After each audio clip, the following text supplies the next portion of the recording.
tardes a todos, ¿qué tal? ¿Cómo están? Este sábado se celebraba el Día Internacional de la Mujer, fecha reconocida por la ONU desde hace más de 50 años. Pero la polémica feminista viene de muy lejos, ya existía en la Francia del siglo XVIII y culmina sobre todo con las exigencias de igualdad entre hombres y mujeres con la Revolución Francesa. Esta guerra de sexos es precisamente el tema de la ópera de Joseph Haydn, L'Isola Desabitata, que dirige nuestro invitado de hoy, el director François López Ferrer, en la Ópera de París. Bonjour, je m'appelle François López Ferrer, je suis espagnol-américain né en Suisse, à Lausanne. Je suis ravi d'intégrer la première promotion de la résidence de chef d'orchestre lyrique au sein de l'Académie de l'Opéra de Paris.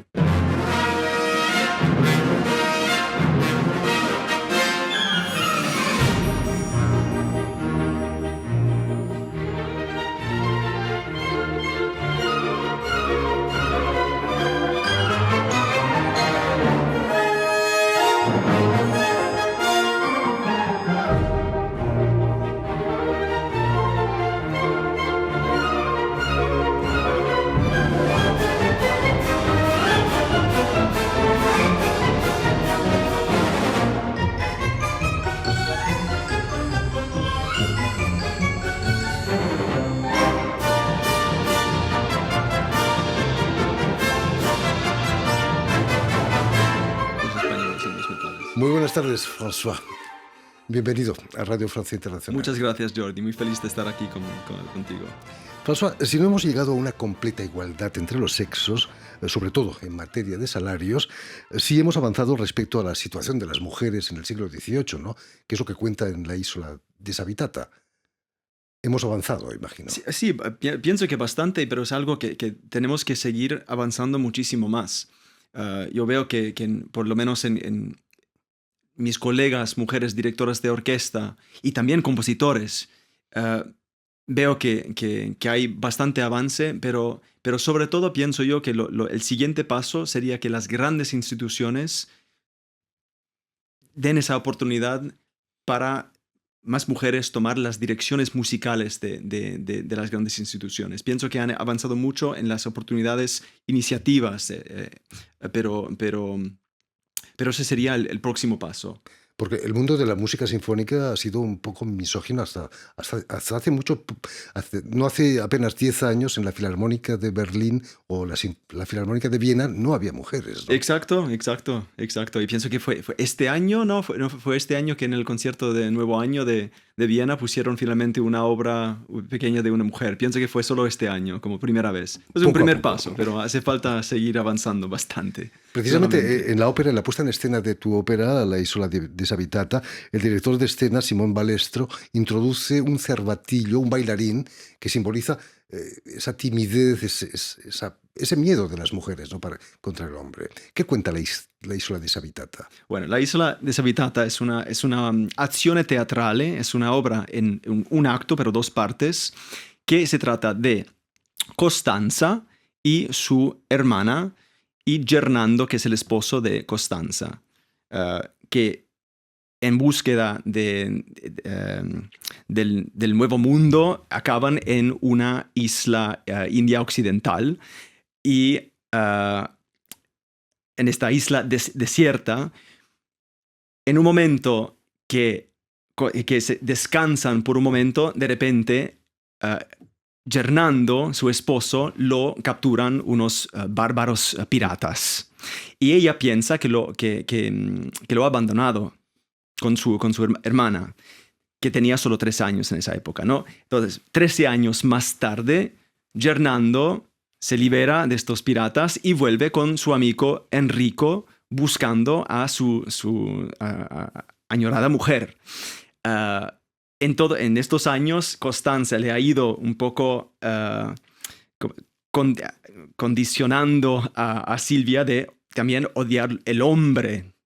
Pero jamás en su vida ha visto un hombre. Tenía solo 3 años cuando llegó y se formó en esta isla desierta. La figura del ciervo, que en esta puesta en escena, Simón Balastro ha elegido realizarlo con un bailarín, pero solo se habla de este siervo en la ópera misma, ¿no? Y representa esta como naivete, esta ingenuidad por parte de Silvia hacia el hombre, hacia el amor, hacia el amor, porque es el único amor que conoce, el amor para su hermana, Costanza, y el amor para este siervo, que de hecho Costanza cuando se queja diciéndole a Silvia, tú no conoces de todo lo que teníamos en nuestras increíbles vidas en Europa y con mi esposo y todo, Silvia le ofrece, de hecho, pero no te preocupes, Costanza, te ofrezco mi querido ciervo, como si pudiera reemplazar el amor de un esposo, ¿no? Afortunadamente todo acaba bien. Y afortunadamente sí, finalmente todo acaba bien, pero esa figura es muy, muy particular y de hecho es una figura también un poco cómica en la ópera, aunque es una ópera seria de todas formas. Pero... Permíteme, François, que explique a nuestros oyentes que has nacido en la ciudad suiza de Lausana, como decimos en español, en el seno de una familia de origen español. Tu padre, no es un secreto para nadie, fue el director Jesús López Cobos. ¿Cómo fue tu infancia teniendo un papá que viajaba mucho, que dirigió en Cincinnati muchos años al final del siglo? Sí, de hecho, cuando yo nací, mi padre era director titular de la Orquesta de Cámara de Lausanne y de la Orquesta Sinfónica de Cincinnati. Y yo nací, mi padre español, director de orquesta, y madre cubana, pero criada en los Estados Unidos a partir de los 14 años. Nació en La Habana, pero se formó en Nueva York a los 14 años. Y era soprano también. Entonces crecí en la música, con la ópera, con mi padre, con el sinfónico. También dirigía mucha ópera, pero en esa época más sinfónico. Y recuerdo que era una vida muy nutritiva a nivel musical. Pero yo fui bastante rebelde porque ellos me pusieron, por supuesto, a tocar el piano a los 5 años con la profesora y todo, cada semana 2 lecciones y tal. Pero yo quería improvisar. Entonces yo pasaba horas al día improvisando al piano, pero no mejorando mi técnica. Okay. Pero por eso yo entré en la música, mi bachillerato en Cincinnati. Yo me formé después en los Estados Unidos, fue en composición.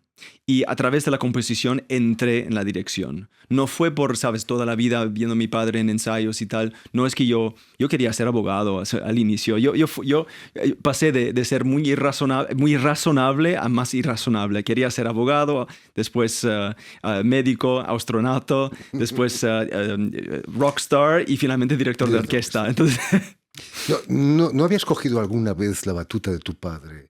Okay, tantas veces. ¿Te la dejaba? ¿No se enfadaba, no? Por supuesto, y me sentaba en su sillón, donde siempre estudiaba, y con sus auriculares que eran muy grandes para mí. Yo tenía 3, 4 años, y por supuesto con su batuta por todos lados en la casa.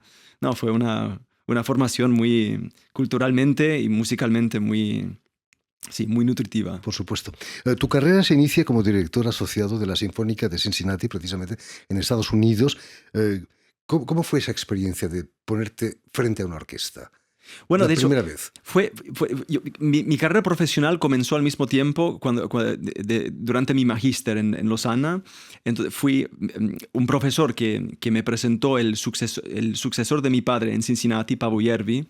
Me presentó a un profesor que me llevó después, que se llamaba Leonid Green, me llevó como su asistente con la Sinfónica Nacional de Chile. Y ahí pasé 5 años y dirigí muchísimo repertorio.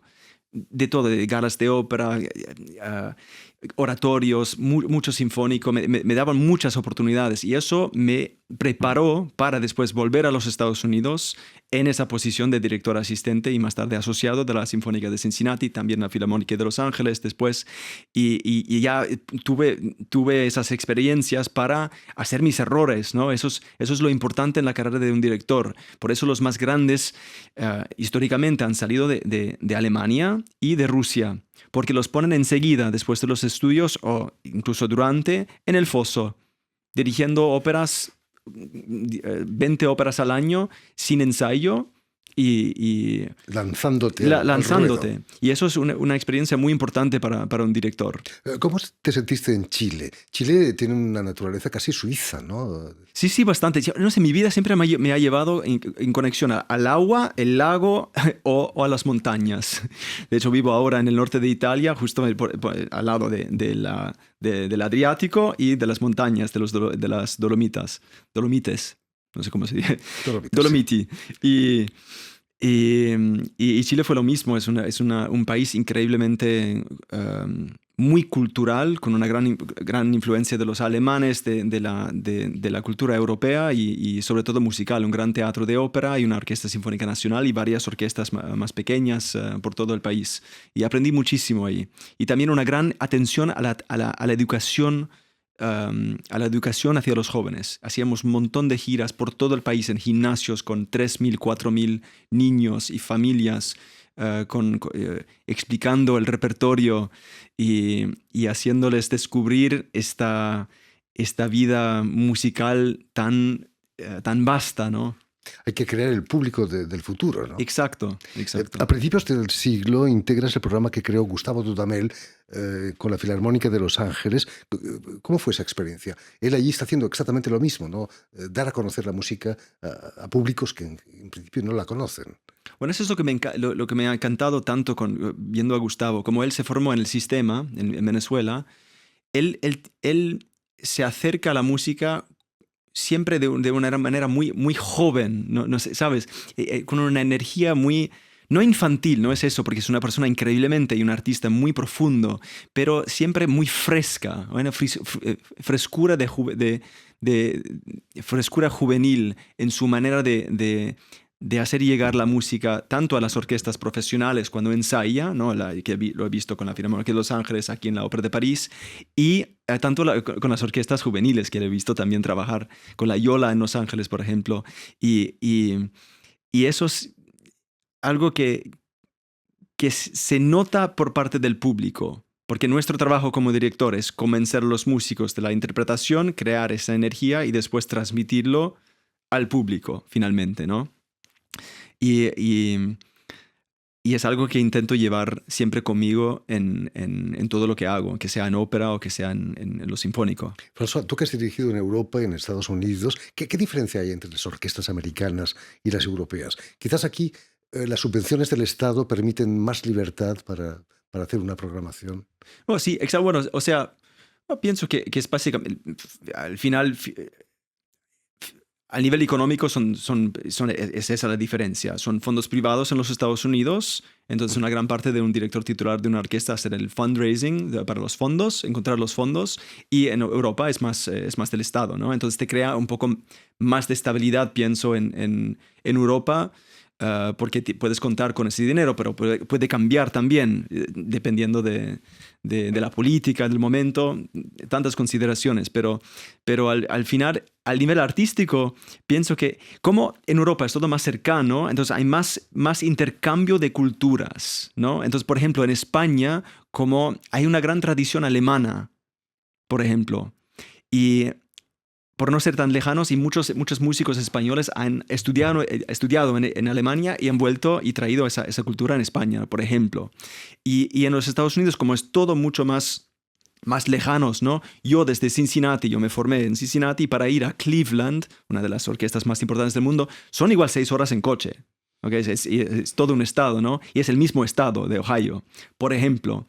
Entonces hay menos intercambio, pero hay un nivel a la tensión que los estadounidenses tienen que es incomparable. Entonces, recuerdo el primer ensayo que dirigió mi jefe en esa época en Cincinnati, Louis Longré, como asistente, y fue la Sinfonía Alpina de Strauss.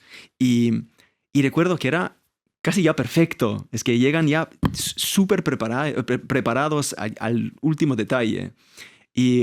Y después ese es el desafío de un director en los Estados Unidos, hacer ese crecimiento de esos 10% que falta para que el concierto sea incluso más emocionante, ¿no? ¿No se siente uno un poco inútil con orquestas como esas, que son tan buenas? Yo pienso que pero cada director porta su propio sonido, ¿no? Es increíble cómo cambia, sí, sobre todo yo que he asistido a muchas clases maestrales durante mi formación, viendo que cada director que se pone por delante de la orquesta crea otro sonido. Entonces es una gran parte. Pero no, pienso que uno tiene que siempre aceptar en qué etapa de su formación está, ¿no? De cultura, de todo, ¿no? Y mira, yo tengo 34 años, yo tengo mucha experiencia, pero me falta mucho. Entonces siempre intento llegar ofreciendo lo que yo puedo, y si eso influye a la orquesta de manera positiva, mejor, ¿no? Por supuesto que sí. ¿Qué ha hecho que aceptaras una residencia de director de ópera en la Ópera de París? Bueno, esto ha sido una cosa que me faltaba siempre, porque mi carrera, que fue completamente distinto para mi padre, que mi padre comenzó con la ópera. Comenzó como director asistente en la Fenice, en Venecia, en los años 70. Entonces, yo comencé mi carrera en el mundo sinfónico, pero me formé con la ópera. Y con las lenguas y todo. Entonces para mí me faltaba un poco ver cómo una producción se lleve a cabo desde el inicio hasta el final. Porque una cosa, si vas a un par de ensayos, no aprendes de manera muy profunda el proceso, ¿no? Y es más que conocer el repertorio, tienes que conocer la organización. Eso es una gran parte de ser un buen director de ópera, es saber cómo organizarte, porque hay los ensayos que son tuyos, hay los ensayos que son para el director de escena, donde tú estás presente para dirigir los músicos, los cantantes, pero no son tus ensayos para ir trabajando. Son cosas que uno tiene que aprender, y solo se aprende formando parte de un teatro de ópera. Y eso ha sido un grandísimo aprendizaje aquí en la Ópera de París, que es una máquina enorme con tantas óperas a la vez, ballet, y pudiendo también no solo trabajar en las varias producciones que hice en varios repertorios, en un repertorio muy variado, pero también yendo cada noche a otra ópera. Es difícil, me imagino, dirigir a cantantes, ¿no? Son una raza aparte. Los cantantes de ópera no son como los músicos de orquesta. Tienen una personalidad muy fuerte, quizás. Es que es el instrumento más frágil, porque cambia con la temperatura, con el humor, cambia con tantas cosas. Entonces uno te tiene que gustar verdaderamente acompañar cantantes. Porque si uno es un director, un músico que llega con su interpretación ya muy fija, eso es muy difícil para realizarla con cantantes, porque de nuevo puede ser que una noche esa área necesita ir más rápida, porque no tiene el aliento en esa noche, el tenor o la soprano, lo que sea. Entonces uno tiene que ser muy sensible y adaptarse rápidamente, y no estar siempre solo pensando en, ¿sabes?, las proporciones de las obras, el tiempo que yo había estudiado, que dice así el compositor. Es un arte muy frágil. Hay que tener una gran capacidad de adaptación. Y muy espontánea, ¿no? Exacto. Y eso es precisamente lo que me encanta de la ópera. De hecho, mucho de mi trabajo que hago yo personalmente en los musicales con los cantantes, les pregunto, ¿estáis cómodos con este tempo? ¿Qué pensáis de esto? Esto lo dice en el texto, ojalá no coincida con la dinámica en la partitura, pero ojalá lo cambiamos. Es un proceso que tenemos que llegar a encontrar, a desarrollar la interpretación juntos. En fin, pues ya lo saben, tienen una cita en la Ópera de París para una de las representaciones de la Isola Disabitata que dirige François López Ferrer.